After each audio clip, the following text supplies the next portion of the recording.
जय हिंद बच्चों। आज एक बार फिर से लेक्चर 4 के माध्यम से हम लोग हाजिर हैं और इसमें क्वेश्चन नंबर चलेगा 10 से, जिसमें मॉलिक्यूल का बॉन्ड एंगल हम लोग बात करेंगे, कैसे कंपेयर करते हैं, है ना, कैसे निकालते हैं। ये बात तो होता ही है, पर अक्सर पूछा जाता है कैसे कंपेयर करते हैं। तो भाई बॉन्ड एंगल कंपेयर करना हो तो उसके लिए भी लगता है हाइब्रिडाइजेशन। तो हाइब्रिडाइजेशन से बॉन्ड एंगल डिसाइड हो सकता है।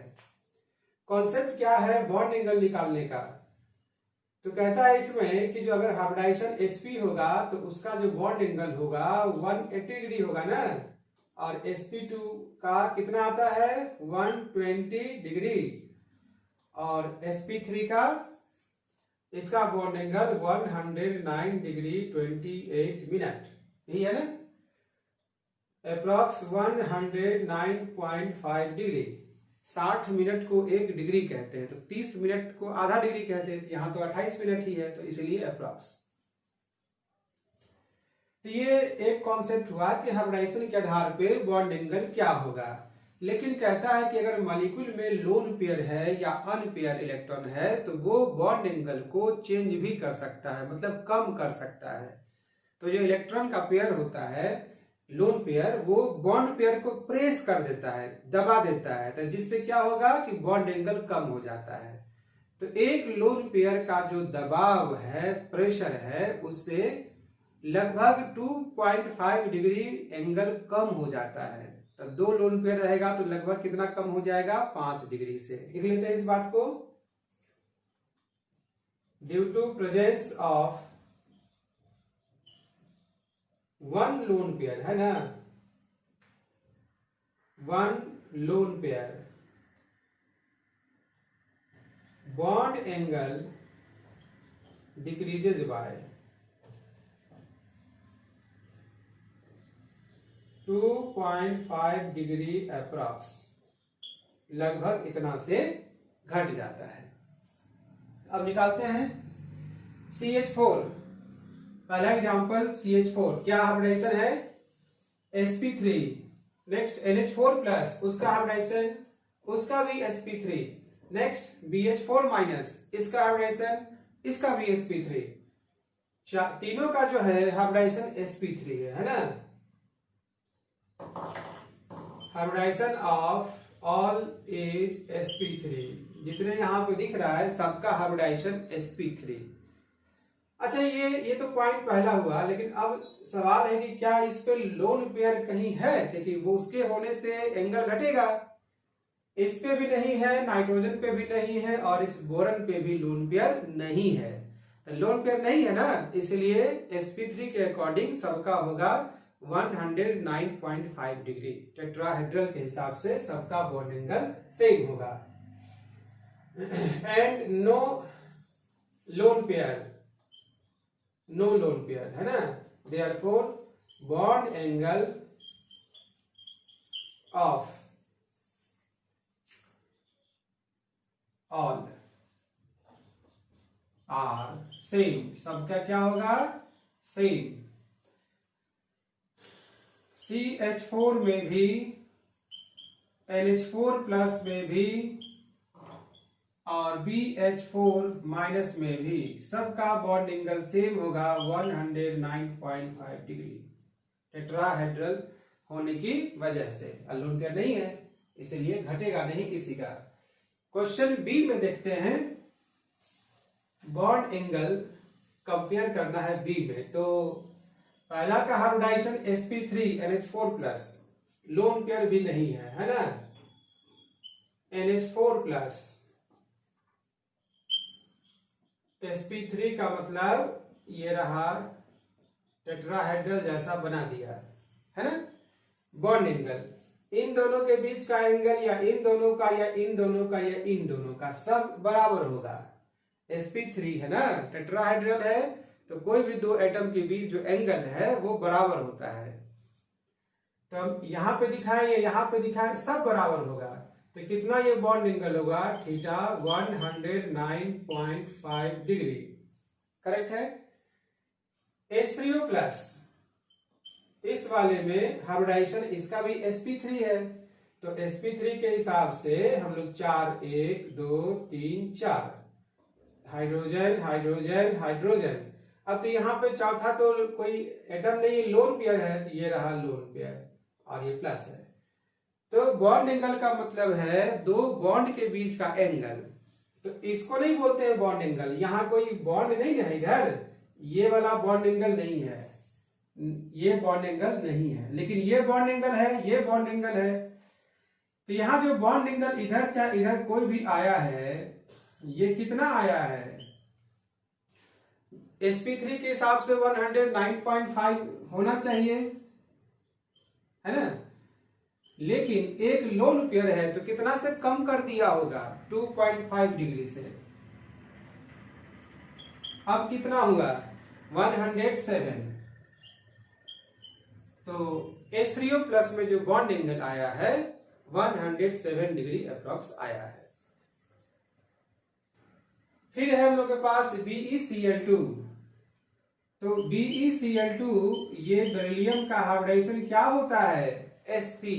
तो sp का मतलब ये स्ट्रेट लाइन पे होगा, तो कितना हो गया यहाँ पे थीटा 180 डिग्री, दिखा बॉन्ड एंगल। फोर्थ नंबर में BH3, तो बोरन का हाइब्रिडाइजेशन क्या है, बोरन का हाइब्रिडाइजेशन sp2 है। तो sp2 के हिसाब से तीनों के बीच में कितना कितना एंगल होगा 120 डिग्री होता है ना। तब कंपेयर हो गया, वैल्यू भी निकाल दिया और कंपेयर भी लग रहा है कि कंपेयर भी हो चुका है। सबसे ज्यादा यहाँ, फिर यहाँ, फिर वहां, फिर यहाँ, देख पा रहे हैं हम लोग। तो आंसर हो गया, अरेंज हम लोग कर चुके हैं। तो सबसे ज्यादा हो गया BeCl2 का, है ना, फिर हो गया BH3 का, और उसके बाद इसका सबसे कम यहाँ पे इसका वैल्यू देखने को मिला है।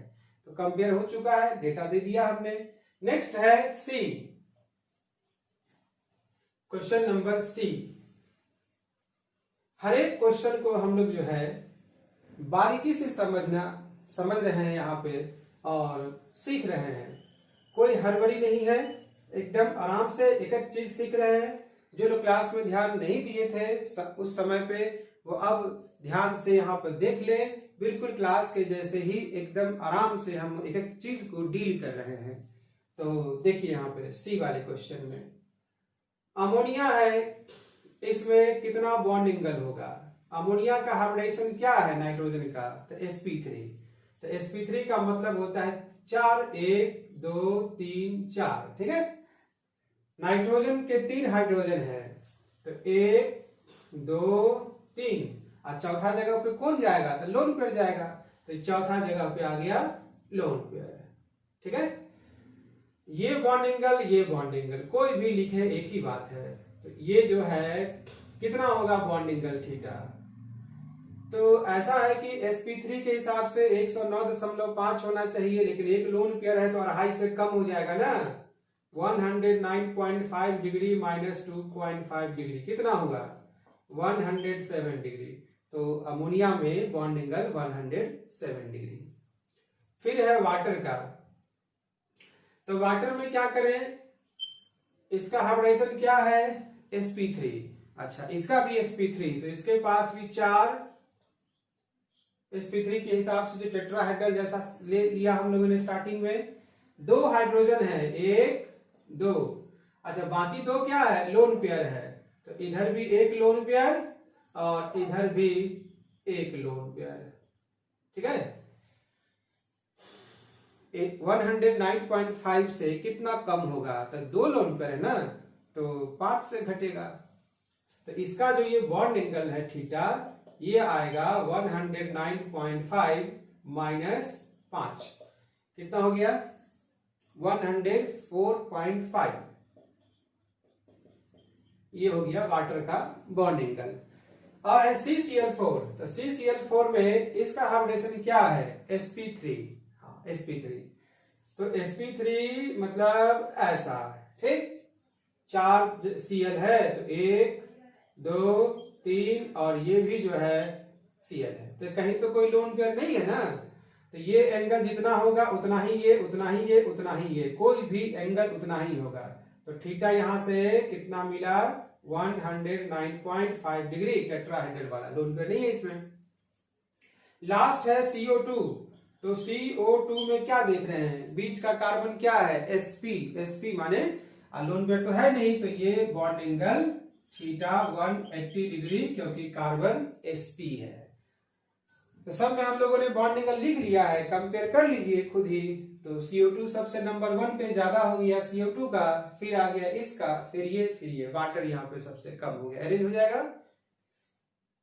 लास्ट क्वेश्चन हम लोग का इसमें है, यहां देखें तो ये लास्ट क्वेश्चन में क्या है, एसिटिलीन, ये sp है ना, तो कितना बॉन्ड एंगल होगा, थीटा 180 डिग्री इधर भी, और ये क्या है, कार्बन sp2, कार्बन क्या है sp2, कितना एंगल होता है 120, तो कितना, यही ना बॉन्ड एंगल है, यही ना बॉन्ड एंगल है, या इधर भी कह सकते हैं। तो थीटा क्या हुआ, लगभग 120 डिग्री होगा कि नहीं होगा, अप्रॉक्स, थोड़ा बहुत प्लस माइनस हो सकता है।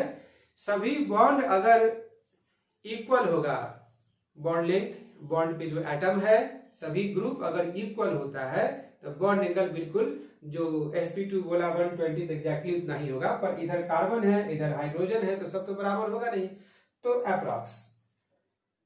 अब इस वाले का क्या है, ये sp3, तो इधर भी sp3 तो कितना होगा थीटा, अप्रॉक्स 109.5 डिग्री, आएगा कि नहीं आएगा, है ना।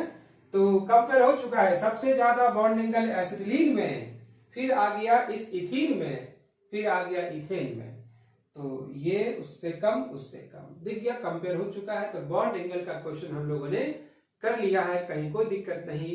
मेन कॉन्सेप्ट क्या था इसमें, हाइब्रिडाइजेशन, उससे एक बॉन्ड एंगल तय होता है, और कहीं लोन पेयर वगैरह होता है या अनपेयर इलेक्ट्रॉन होता है, तो बॉन्ड को प्रेस करके थोड़ा सा कम कर देता है ना, यही कॉन्सेप्ट था। ओके, अब है क्वेश्चन नंबर 11।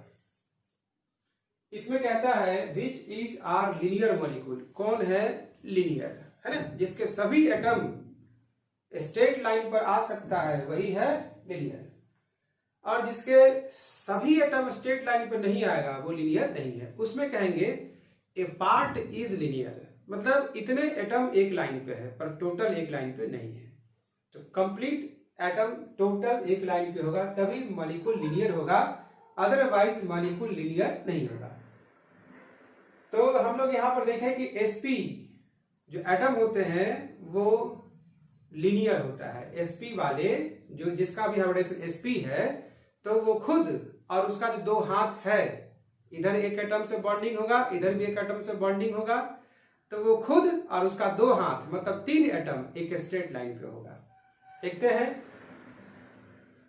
पहला एग्जांपल हम लोग के पास आया है A, इसमें है बीच वाला जो कार्बन जो भी दिख रहा है वो sp है, तो sp का मतलब 180 डिग्री बॉन्ड एंगल, मतलब लीनियर। ये भी sp, इसका मतलब ये हाइड्रोजन और ये कार्बन और इसको लेकर के तीनों एक लाइन पर होगा, क्योंकि ये sp है, 3 आ गया स्ट्रेट लाइन पे आया। लेकिन ये कार्बन भी sp है, ये भी sp है, मतलब ये तीनों भी, मतलब इसका एक पीछे वाला एटम जिससे बॉन्ड बनाया और एक आगे, तीनों एक स्ट्रेट लाइन पे, तो ये तीनों एक लाइन पे और ये तीनों एक लाइन पे, तो चारों एक लाइन पे होगा कि नहीं होगा। तो जो एसिटिलीन है इसका चारों एटम एक लाइन पे आ जाता है, इसलिए क्या हो गया, ये लीनियर मॉलिक्यूल। यस, पहला एग्जांपल हमारा लीनियर साबित हुआ है, ठीक है। नेक्स्ट एग्जांपल है C2Cl2। ये कौन सा एग्जांपल है, C2Cl2, स्ट्रक्चर बनाना पड़ेगा ना इसका, तो ClC ट्रिपल बॉन्ड O, यही फिट बैठेगा ना, तो बिल्कुल C2H2 के जैसा ही है, कोई चेंजिंग नहीं। यहाँ पे हाइड्रोजन था पहले, यहाँ पे Cl आ गया, sp, तो ये भी हो गया ना, ये भी लीनियर हो गया। तो यही एग्जांपल तब यहाँ पे रिपीट हो गया, ध्यान नहीं रहा है ना लिखते समय, कोई बात नहीं, तो ये भी लीनियर हो गया, है ना। अब हम लोग के पास एग्जांपल C है, एग्जांपल C, इसमें हम लोग कौन एटम sp है कौन sp नहीं है पता करते हैं।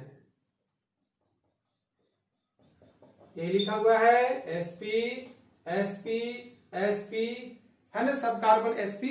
इसका मतलब है सभी एटम स्ट्रेट लाइन पे होगा कि नहीं होगा।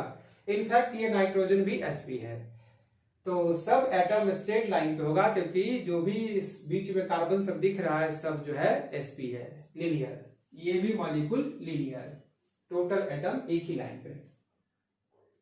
डी वाले में क्या है, ये कार्बन sp2 sp2 sp2 दिख रहा है ना, एक भी कार्बन sp2 आएगा, एक भी, तो पूरा मॉलिक्यूल को लीनियर होने देगा। यहाँ तो सब sp2 है, यानी ये मॉलिक्यूल लीनियर नहीं होगा। डी वाला जो मॉलिक्यूल है वो लीनियर बिल्कुल नहीं है। ऐसे हो जाएगा ना, sp2 120 डिग्री, है ना।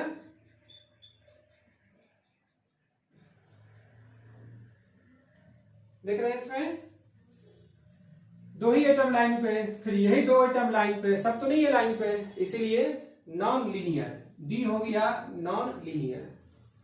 नेक्स्ट हम लोग के पास है बी ई, यहां पे Cl2 लिखना था, है ना, यहां पे कर ले Cl2, हो जाता है टाइपिंग एरर।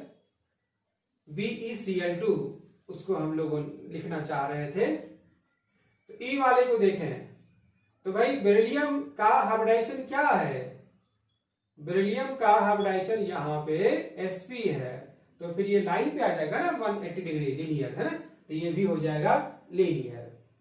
नेक्स्ट है CO2, तो CO2 का हम सब जानते हैं ये भी sp है, sp मतलब लीनियर। अब CO2 के जैसा ये भी देखने में लग रहा है कि कार्बन के साथ 2 ऑक्सीजन, यहाँ सल्फर के साथ 2 ऑक्सीजन, तो भाई लेकिन इसमें सल्फर पे एक लोन पेयर आता है ना, सल्फर पे क्या है, एक लोन पेयर होगा, तो लोन पेयर होने की वजह से क्या इसको लीनियर होने देगा, नहीं ना, बेंट कर देगा। इसका हाइब्रिडाइजेशन sp2 है, ये है sp2 और ये शेप क्या हो गया, बेंट, मतलब लीनियर नहीं हुआ, तीनों एटम एक लाइन पे नहीं है। तो CO2 हुआ लेकिन SO2 नहीं हुआ, क्योंकि वो ऐसा रहता है। लास्ट है I, तो I वाले में देख रहे हैं ये sp है, इसका मतलब क्या है, इसका एक बॉन्डिंग इस कार्बन से, एक बॉन्डिंग इस कार्बन से, मतलब तीनों कार्बन एक लाइन पे। यह भी sp है, इसका मतलब इसका एक बॉन्डिंग पीछे वाले से, एक बॉन्डिंग आगे वाले से, मतलब ये तीनों कार्बन एक लाइन पे, है ना। तो चारों कार्बन हो चुका है एक लाइन पे, लेकिन क्या हाइड्रोजन आएगा उस लाइन पे, क्योंकि यहाँ तो कार्बन sp3 है, ये कार्बन sp3, इधर भी क्या है sp3, तो क्या हाइड्रोजन आएगा उसके लाइन पे, नहीं आ पाएगा। हाँ, चारों कार्बन एक लाइन पे है, इसमें कोई डाउट नहीं, लेकिन और उसके अलावा और कोई एटम लाइन पे नहीं है। अब सवाल एक आता है कि मैक्सिमम कितने एटम इसमें एक लाइन पर है ना, स्ट्रेट लाइन पे है, 4, मैक्सिमम 4 एटम ही इसमें एक लाइन पे आएगा। तो ये मॉलिक्यूल लीनियर नहीं है, ये मॉलिक्यूल लीनियर नहीं है, क्योंकि सभी एटम एक लाइन पे नहीं आया है, but all four carbon are linear. Correct है। इस क्वेश्चन को भी हम लोग सीख गए कि कौन सा मॉलिक्यूल लीनियर है, कौन सा मॉलिक्यूल लीनियर नहीं है। ओके, अब है क्वेश्चन नंबर 12। इसमें हमें यह पता करना है कि which is are planar molecule, कौन सा मॉलिक्यूल प्लानर है, कौन सा प्लानर नहीं है। तो भाई sp3 अगर एटम आ जाए तो नॉन प्लानर हो जाता है उसका ज्योमेट्री शेप, है ना। तो sp3 क्योंकि टेट्राहेड्रल होता है तो sp3 आने से नॉन प्लानर हो जाएगा। तो sp रहे sp2 रहे, हर एक लीनियर एक प्लेन में आ सकता है, और sp2 तो प्लानर होता ही है, तो sp और sp2 से कोई दिक्कत नहीं है। जनरली देखेंगे आगे एक्सेप्शन सबका होता है। तो sp sp2 रहे बहुत अच्छा, लेकिन sp3 के होने से क्या हो जाएगा, वो नॉन प्लानर हो जाएगा। तो पहला एग्जांपल देखते हैं क्या ये प्लानर है, लग रहा है सर सब आ गया बोर्ड पे ही, तो सब आ गया प्लेन में। हमारे लिख देने से क्या होता है ना, हम लिख देंगे प्लेन में तो प्लेनर हो जाएगा, नहीं। कॉन्सेप्ट कहता है कि ये sp3 है, तो sp3 टेट्राहेड्रल नॉन प्लानर है ना, ये प्लानर नहीं है। अब ये CH3 जो प्लस है, कार्बन क्या है sp2, sp2 लोन पेयर नहीं है ना, लोन पे रहता तो डिस्टर्ब होता, लोन पे नहीं। sp2 क्या होते हैं? प्लानर, ट्रायंगुलर प्लानर या ट्राइगोनल प्लानर।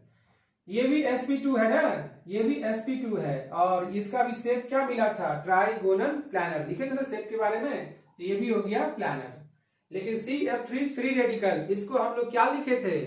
sp3 लिखे थे इसको, और इसका शेप को पिरामिडल बोले थे।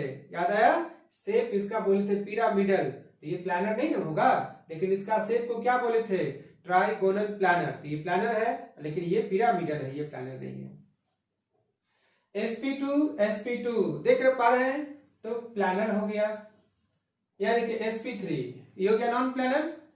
यहां देखें sp2 सब कार्बन sp2 है, कोई दिक्कत ही नहीं है, ये प्लानर मॉलिक्यूल है।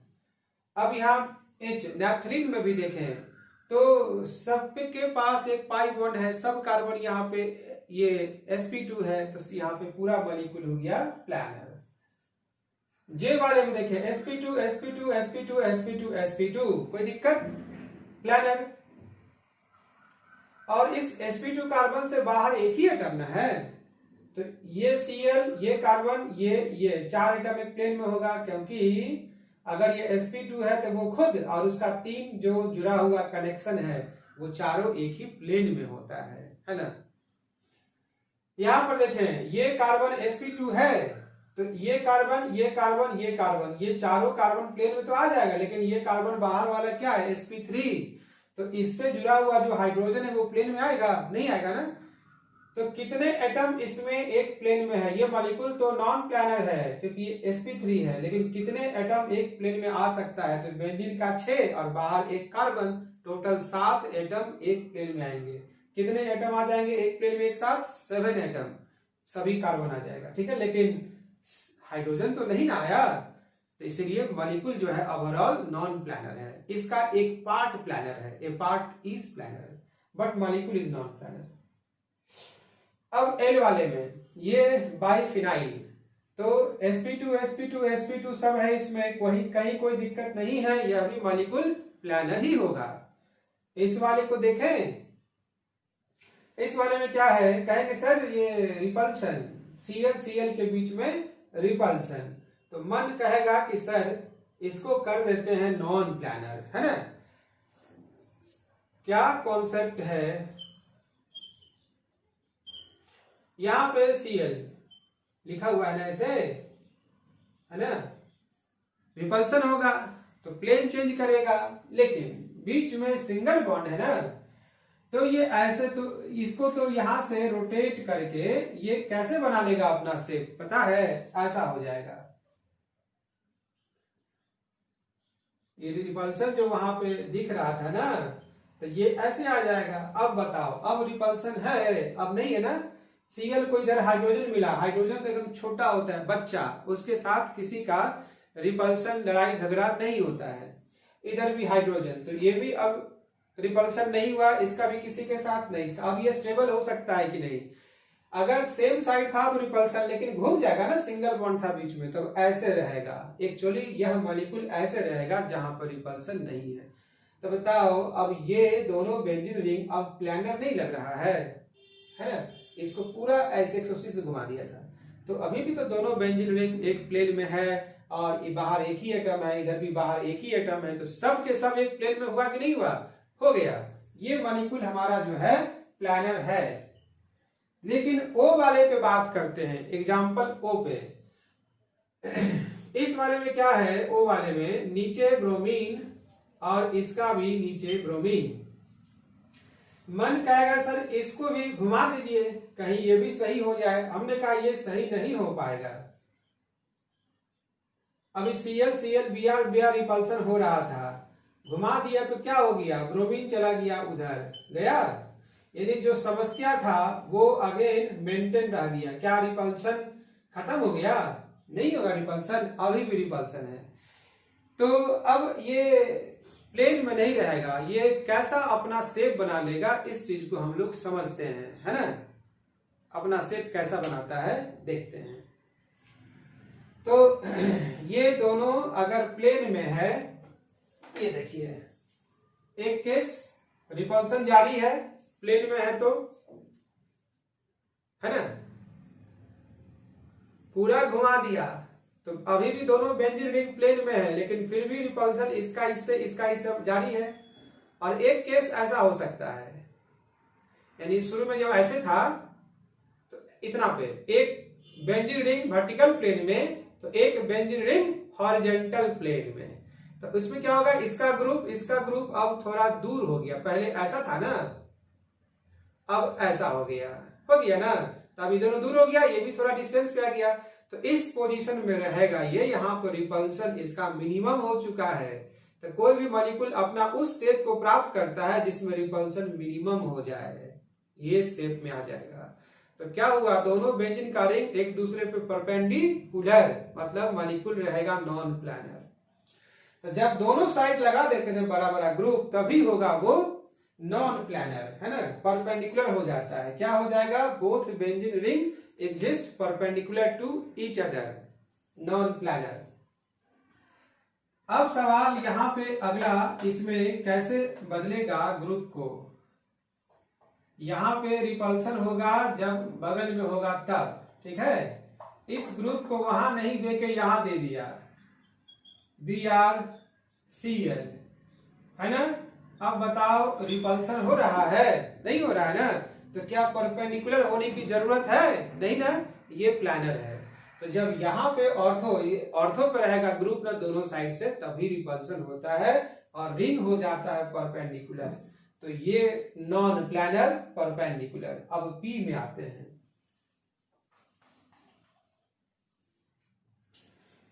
पी वाले क्वेश्चन में sp2 sp2 sp sp कोई दिक्कत है, प्लानर। क्यू वाले में आते हैं, क्यू में sp2 sp sp sp कोई दिक्कत है नहीं। लेकिन आर वाला जो है नॉन प्लानर निकल के आएगा। क्या निकल के आएगा, नॉन प्लानर। कैसे, क्यों, स्पेशल टाइप ऑफ कंपाउंड है जिसका नाम है क्यूमुलिन। वह कंपाउंड जिसमें लगातार डबल बॉन्ड होते हैं, C डबल बॉन्ड C लगातार होते हैं, ऐसे कंपाउंड्स को हम लोग क्यूमुलिन कहते हैं, क्यूमुलिन। तो ये जो क्यूमुलिन है,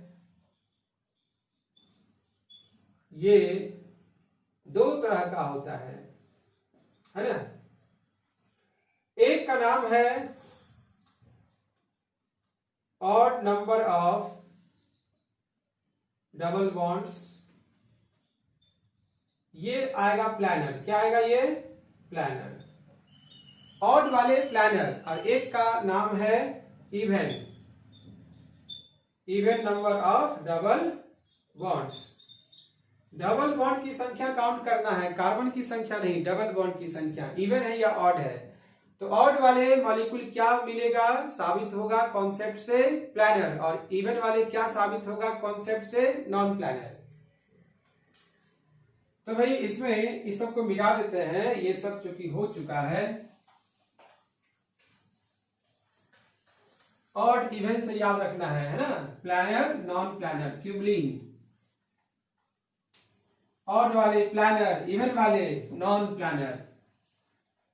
बार बार पढ़ना पड़ता है। जो रिवीजन है वो एक बार करने से हो जाएगा, एक बार पढ़ लिए 10 दिन के बाद फिर भूल गए, तो बार बार पढ़ना पड़ता है ना, मतलब कई बार करना पड़ेगा। तो उसे हम लोग कहते हैं चोट पे चोट। तो बार बार स्टडी करना मतलब चोट पे चोट मारना, तब जाके वो अपना हो पाएगा, नहीं तो अपना नहीं हो पाएगा ना। किसी को पाने के लिए उसके पीछे हाथ धो के पढ़ना पड़ता है, नहीं तो वो अपना हो पाएगा, नहीं हो पाएगा ना। ये हम लोग के पास है, कितना डबल बॉन्ड देखने को मिल रहा है, 3। तो ये हो गया एक ही प्लेन में प्लानर, ऑड वाले 1 3 5 7, है ना। अब ये कितना डबल बॉन्ड है, 2, तो ये है नॉन प्लानर। इसको ऐसे दिखाते हैं, है ना, सिंपल लाइन से जो बॉन्ड है वो ऑन द प्लेन, और वेज डैश से जो दिखाते हैं तो ये अबव द प्लेन, ये below the plane, above the plane, below the plane. तो ये 2 हो गया अगर बोर्ड पे, तो यहां से यहां तक मान लेते हैं कहां पे आ गया, ऑन द बोर्ड। तो ये दोनों हाइड्रोजन ऐसे है, एक बोर्ड के बाहर और एक बोर्ड के अंदर, बोर्ड के बाहर बोर्ड के अंदर ऐसे, है ना। तो ये दो hydrogen perpendicular to each other होते हैं, है ना। ऐसा वाला केस जैसा बाइथेनॉल में दिखाए थे। और यहाँ पे सिंपल लाइन से ही सब दिखाए हैं। ऑड वाले में ये चारों एक ही प्लेन में होता है, ठीक है। ऑड वाला प्लैनर और इवन वाले नॉन प्लैनर, ये याद रखना है। और कौन सा मॉलिक्यूल प्लैनर है, नहीं प्लैनर है, ऑड इवन से बात करेंगे। क्यूमुलिन में, इसी में और भी टाइप का एग्जांपल आता है, स्पाइरेंस, पॉलीफिनाइल, है ना, साइक्लोअल्काइडीन, 4 तरह के स्पेशल कंपाउंड्स होते हैं जहां पे ऑड इवन का कॉन्सेप्ट चलता है। ऑड वाले के चारों ग्रुप एक प्लेन में, इवन वाले का चारों टर्मिनल ग्रुप परपेंडिकुलर। ये ऑड इवन का कॉन्सेप्ट 4 स्पेशल कंपाउंड में याद रहेगा, ठीक है। Okay, thank you.